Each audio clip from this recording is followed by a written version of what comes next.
afatra ho anao manokana Anjy Rajoely satria nandefa hafatra moka ianao teo tampazy anao tao fa nilaza fa mirary soa ny malagasy am'izao taom-baovao zao. Eto va mba misy lafaminao Anjy Rajoely sa mbola gasy ianao so de magnofy ianao io rangahy so de mbola mieritreritra ianao hoe gasy ianao nefa tsy gasy efa vazaha efa frantsay ianao am'izao fotoana zao sady eto fa tsy misy lafaminao tsory satria ianao fa vazaha fa nanary ny zom-pirenenanao anao zom-pirenena maha malagasy anao fa narinao de efa tsy raha malagasy tsony ianao zao ka tsy tokony hirary soa ny malagasy sady zahay ka fa impaka entsaky lainga nanomboke 2009 jusqu'androany 12 taona 14 taona lasa zay lainga foana ny anao raga ary anao to tena tsy ova mihitsy raha jojo tena vidinao mihitsy rangany atao hoe rainy lainga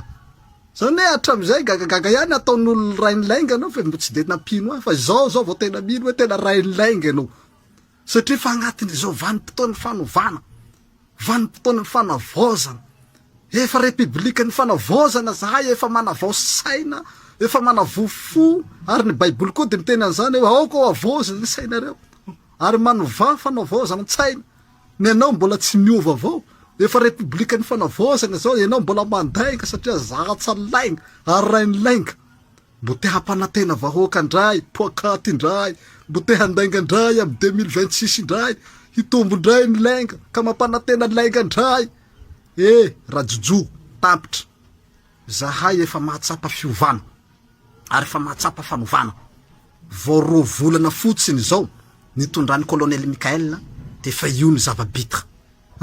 zereo 2 volana de fa mahatsapa ny voaka malagasy fa hisy fanantenana goavana iseho teo amin'ny firenena anahaka ny Abrahima le afrikana iny zany zavatra efa azoazonay taratra am'izao fotoana zao hanahaky Abrahima colonel Mikael hitondra fanovana goavana eto amin'ny firenena ka tsy mila raha jojo pandainga itsony ny malagasy tompoko ampy député mila vonjy ianao hitako fa manohagny raha jojo avao isanandro isaky misy raha mihetsiky de fa tsy tara koa anao raha mila vonjy satria mahazo malety io mahazo vola ao beitroka feno drala rehy avao ny ragny tsy mahazo jala ao fa tsy zahay rehy avao mahazo 4 ao fa tsy zahay angao iana ai hitondra ny firenena